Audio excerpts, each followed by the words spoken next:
El tema de hoy es el ensayo de micronúcleos en eritrocitos. Mi nombre es Evarista Arellano y soy profesora de la Universidad Autónoma de Baja California en su Facultad de Ciencias. El contenido al que nos vamos a referir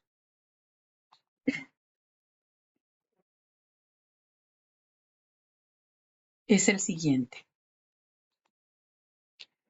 Primero vamos a ver qué son los eritrocitos, después cómo ocurre el proceso de diferenciación desde que salen de médula ósea, cuáles son sus funciones, cómo se forman los micronúcleos en eritrocitos. Vamos a ver dos ensayos que son parientes, el ensayo en médula ósea y el ensayo en sangre periférica. Después veremos cómo se identifican en el microscopio los diferentes biomarcadores de estos dos ensayos y cómo vamos a ejemplificar cómo se analizan los experimentos en un ejemplo con eritrocitos de ratón. Empecemos. La sangre, es decir, el tejido sanguíneo en nuestro organismo, en el organismo humano, está compuesto por tres elementos. El plasma, que es aproximadamente el 55%, las células sanguíneas o la fórmula roja, que es el 44% más o menos, y el 1% lo constituyen las plaquetas y las células mononucleares de sangre periférica, los linfocitos y los monocitos. De esa gran cantidad de células rojas, que es aproximadamente el 45% de el tejido sanguíneo, tienen un proceso de evolución que parte de su diferenciación en médula ósea. Todas las células sanguíneas proceden de la médula ósea de los huesos largos.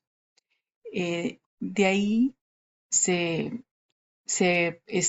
proliferan las células madres hematopoyéticas que pueden tener dos linajes. El primer linaje representa o se desarrolla a partir de una célula progenitora mieloide y el otro linaje se desarrolla a partir de una célula progenitora linfoide. Estos dan origen a los linfocitos, las células T, las células B y los natural killers o las células NK. Y en cambio, el linaje mieloide origina una serie de células, algunas de ellas son nucleadas, como los megacariocitos, los eosinófilos, los basófilos, los neutrófilos, los monocitos, que a su vez pueden evolucionar en células dendríticas o macrófagos, y los megacariocitos, que pueden o que evolucionan hasta plaquetas. Pero es de nuestro interés los eritrocitos. Los eritrocitos en los mamíferos son las únicas células que no tienen núcleo. Existe un proceso de enucleación o durante el, el desarrollo de ellos en su evolución, ¿no? Salen ya desde médula ósea, salen ya enucleados. Ahorita vamos a ver un poco más acerca de esto.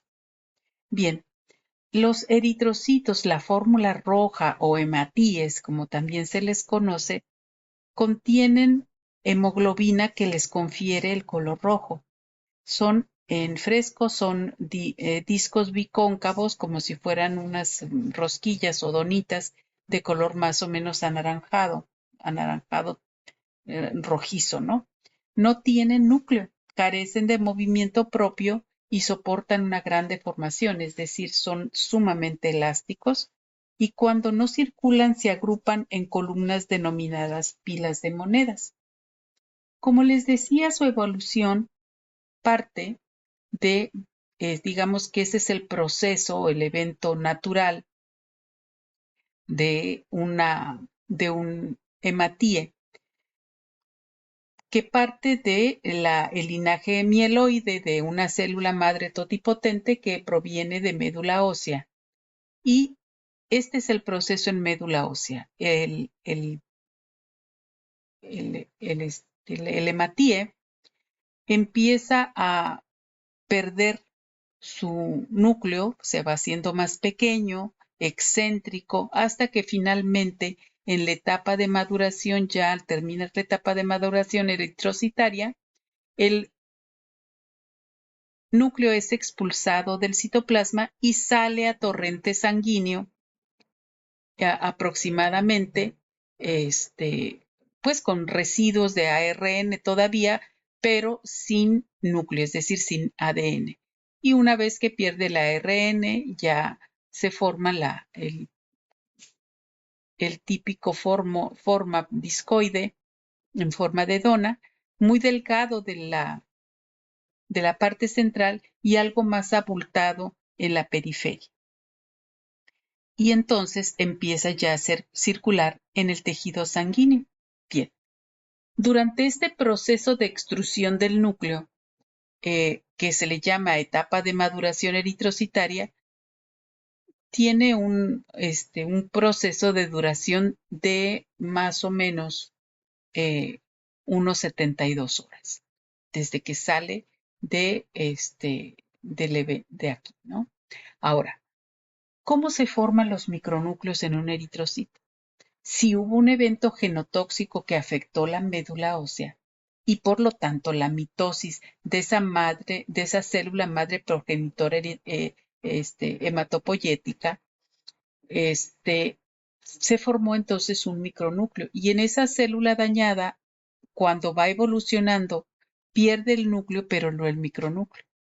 Cuando sale un eritrocito a torrente sanguíneo, conserva, como les había yo comentado, residuos de ARN y esos residuos más o menos tardan o tienen una duración en la célula de unas 24 horas.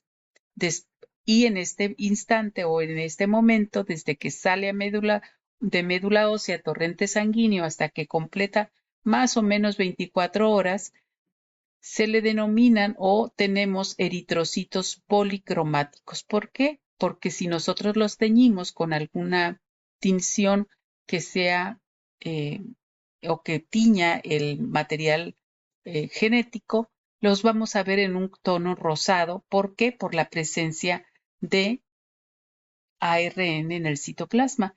Y también posiblemente se tiña si es que ocurrió un daño, pues tenga un micronúcleo. Y luego, después de esas 24 horas, se convierte en un eritrocito normocromático que ya adquiere la hemoglobina, pero de todas maneras sigue con su micronúcleo. Puede durar en circulación un eritrocito aproximadamente 120 días. Esto es un eritrocito policromático micronucleado y este es un eritrocito normocromático micronucleado.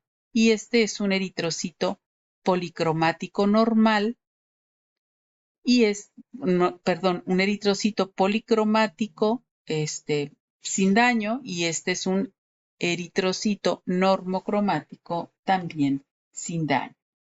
En un extendido celular, en un frotis, tenemos más o menos con la tinción de Wright-Gemsa, podemos tener los eritrocitos inmaduros que se ven un poco más grises.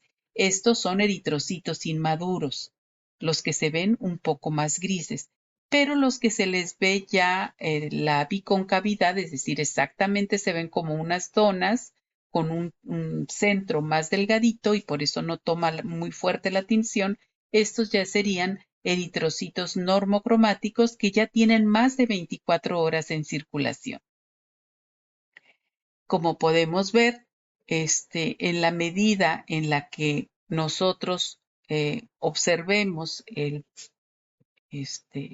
frotis, estos son en 40 por o en 100 por, podemos encontrar mejor las diferencias entre los normocromáticos y los policromáticos. Los policromáticos, repito, suelen ser más oscuros Los policromáticos suelen ser más oscuros en tonos grisáceos o azul muy intenso y los normocromáticos que ya tienen más de 24 horas en circulación se ven como si fueran unas donitas con un círculo transparente en el centro. Estos que tienen núcleo, pues son los que habíamos comentado antes, eritrocitos que son basófilos, eosinófilos o monocitos o neutrófilos, y esos ya se observan al microscopio ser un poco más grandes, incluso algunos linfocitos podemos ver, porque esta tinción es específica para ADN. Y estos no se tiñen tanto porque no tienen ADN, lo que tienen es ARN. Y entonces por eso es que muchas veces se ven un poquito más rosados o se ven un poco más grises según la tinción. Bien. Nosotros estudiamos los micronúcleos en eritrocitos de ratón o de cualquier otro mamífero, incluso otros grupos como las aves, los anfibios, los reptiles, los peces, ¿no? Todos pueden tener eritrocitos que circulan en su torrente sanguíneo y en ellos, en los organismos animales, podemos desarrollar la prueba de micronúcleos. No así en los seres humanos. Y esto se debe a que los seres humanos tenemos un sistema de filtración altamente eficiente con nuestro vaso. Tenemos un brazo sinusal que impide que las impurezas o los eritrocitos dañados sigan circulando en torrente sanguíneo y entonces los va filtrando. En cambio, hay organismos, otros mamíferos como el ratón, que tienen un brazo no sinusal, ¿verdad? Y este vaso tiene una pulpa roja, una pulpa blanca, ¿verdad? Y esto no funciona como un filtro, es decir, no tiene esa posibilidad de filtrar sus eritrocitos. En cambio, en un humano, los eritrocitos dañados pueden ser fagocitados y eliminados de torrente sanguíneo. Es por eso que el sistema el modelo de micronúcleos en eritrocitos de sangre periférica en humanos es eh, no es efectivo para realizarse, excepto en aquellas personas que han sido esplentomizadas, es decir, aquellas personas que ya sea por algún padecimiento, por alguna enfermedad o un accidente o lo que sea, se les ha retirado el vaso y carecen de vaso y entonces ya no tienen un filtro que les permita eliminar los eritrocitos dañados. Y el ratón, por lo tanto, es un excelente modelo para observar micronúcleos. El procedimiento puede ser de dos tipos. Puede ser en médula ósea o puede ser en sangre periférica. El modelo en médula ósea, su procedimiento es obtener un frotis de médula ósea. ¿Qué es lo que hacemos? Tomamos uno de los huesos largos, eliminamos las partes de las articulaciones hasta tener solamente expuesto la médula. Perfundimos la médula en un Eppendorf con la ayuda de suero fetal bovino inyectado en uno de los extremos del hueso. Una vez que tenemos el material o la médula ósea ya en un tubo, lo vamos a centrifugar a 1000 revoluciones por minuto por 5 a 10 minutos. Se elimina el sobrenadante y el botón de Matías que queda en el fondo, se realiza un extendido, se fija en metanol o etanol al 80% y después puede sufrir un proceso de tinción con Giemsa o con Wright o con una combinación de ambos, de Wright Giemsa.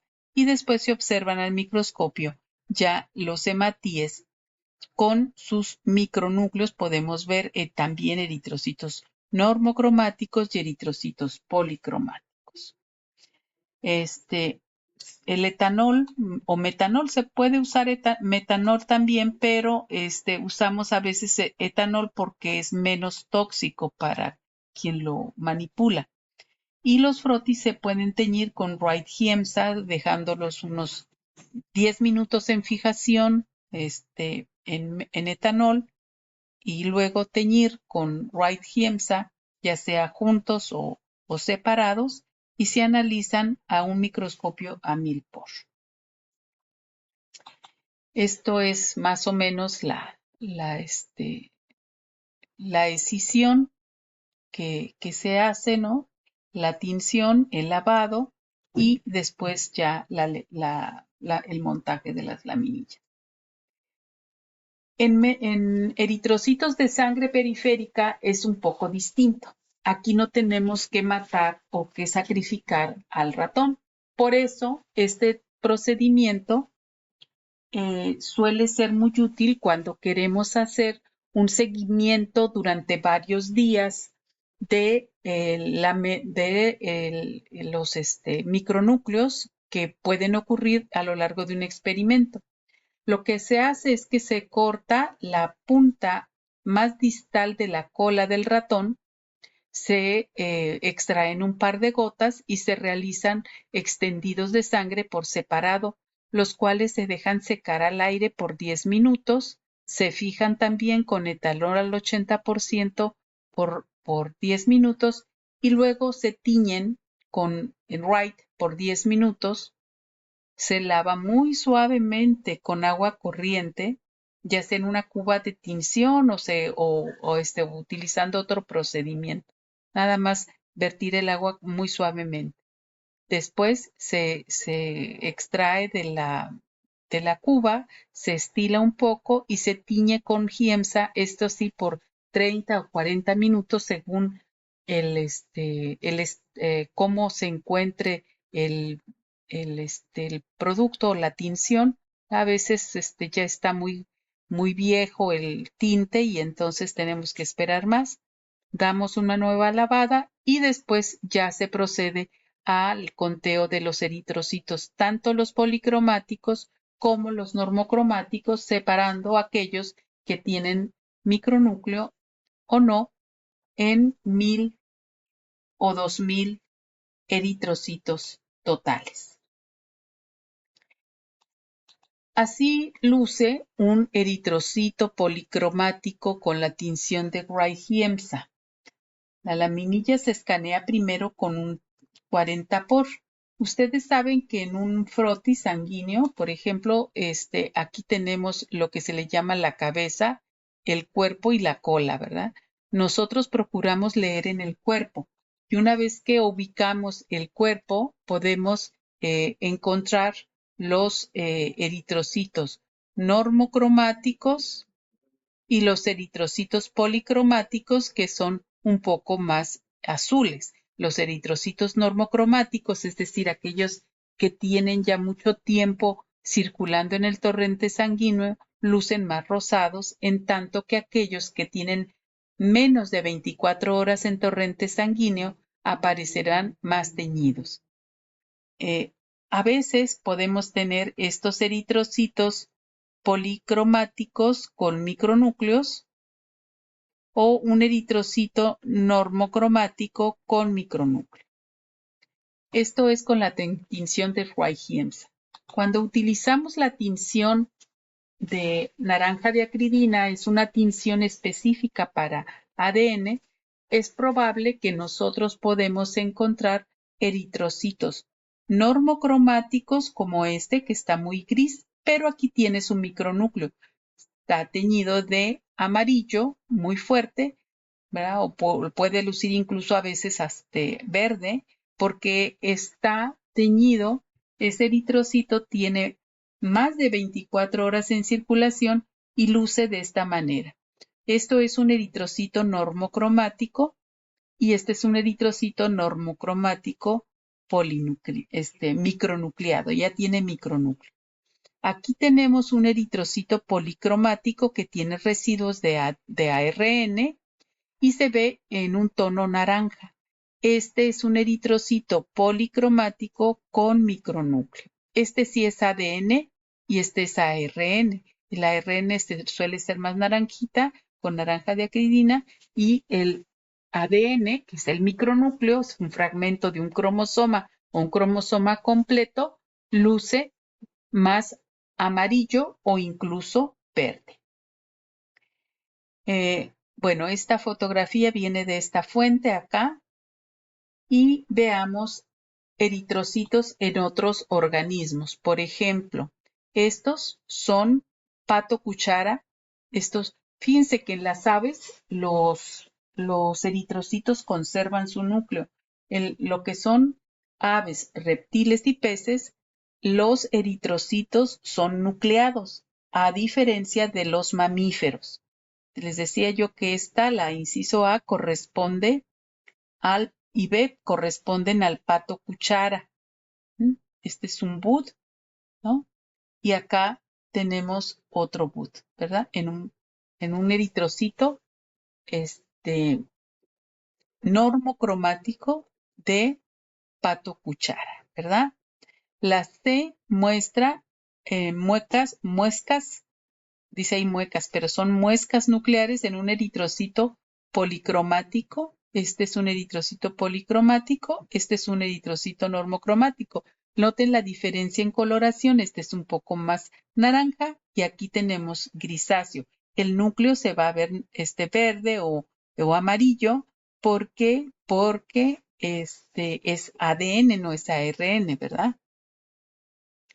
Puentes nucleoplasmáticos en la ranita amarilla. Aquí tenemos el puente. Y también en puentes nucleoplasmáticos y colas nucleares en un pez. Esta es una cola nuclear. Muchas más biomarcadores acá. Y pues como les decía, esta es con naranja de acridina, con una amplificación de 100 por en un microscopio Carl Zeiss y con una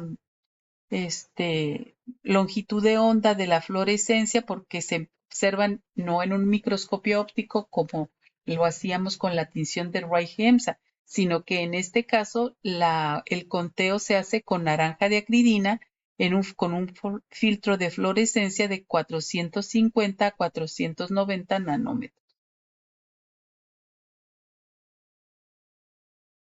Este ensayo es muy versátil. Por ejemplo, vamos a ver este ejemplo. En este trabajo evaluamos el potencial genotóxico de unas nanopartículas de plata colocando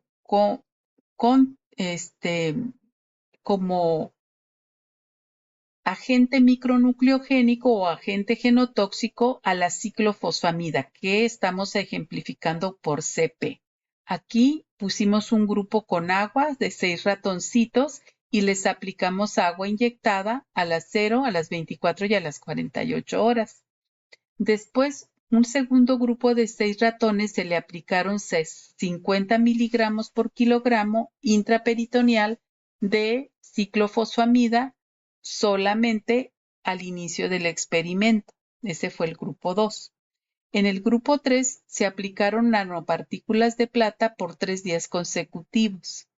En el grupo 4 se aplicó la ciclofosfamida y luego 3 veces las nanopartículas de plata. Y en el grupo 5 se alternaron ciclofosfamida, nanopartículas,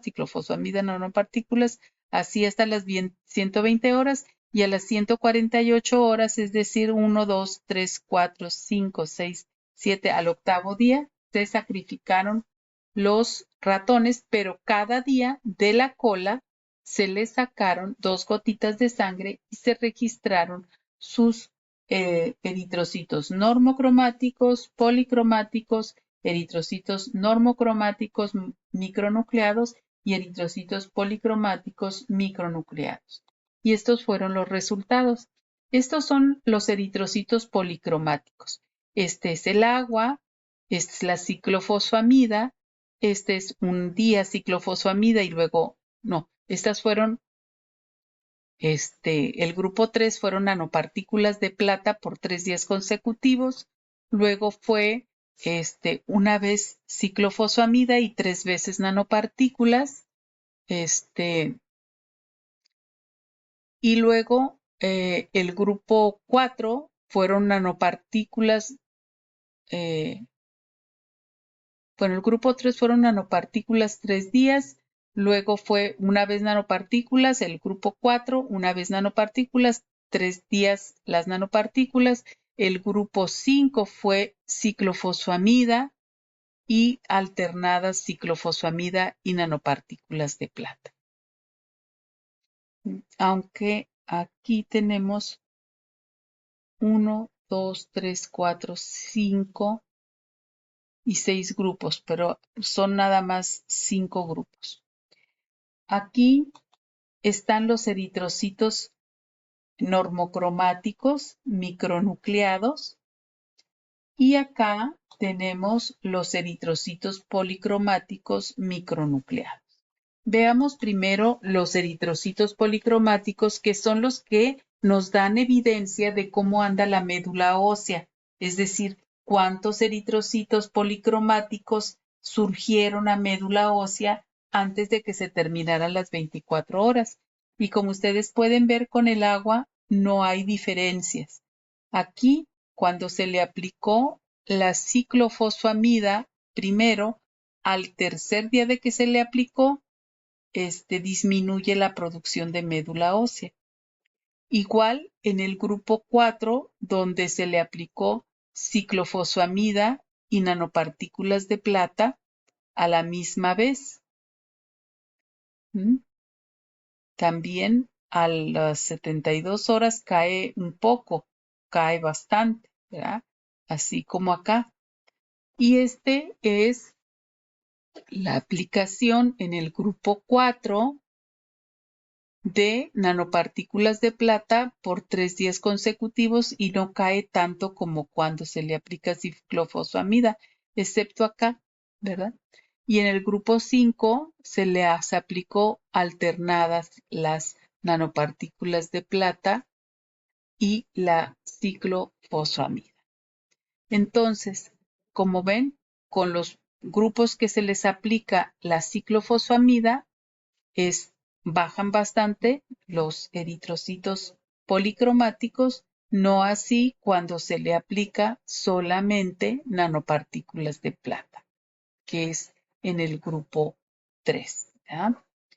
Y también los micronúcleos, vean cómo en estos dos hay muchos, aquí es puras nanopartículas y aquí las nanopartículas alternadas. Acá tenemos los,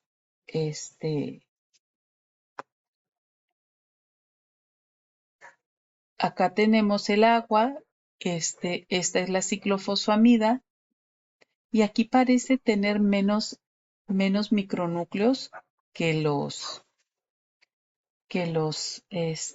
que tienen nanopartículas de plata, pero si ustedes se acuerdan, aquí teníamos en las 72 horas que bajaron los eritrocitos y esto es un poco paradójico, ¿verdad? Que sean menos micronúcleos que incluso el agua.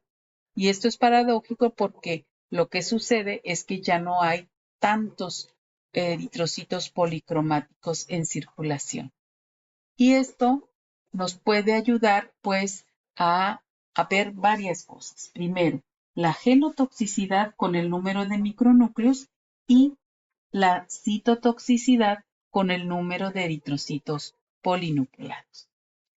Y este ensayo es muy versátil, como les decía, se puede hacer tanto en médula ósea como se puede hacer en sangre periférica y puede efectuarse este mismo ensayo en casi cualquier mamífero que se le pueda sacar una gotita de sangre, incluso también en otros grupos de vertebrados, como son los aves, los reptiles y los peces.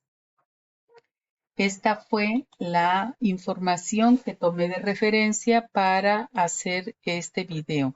Les agradezco mucho su atención y espero que les sirva un montón. Cualquier comentario, por favor, en la caja de comentarios. Hasta pronto.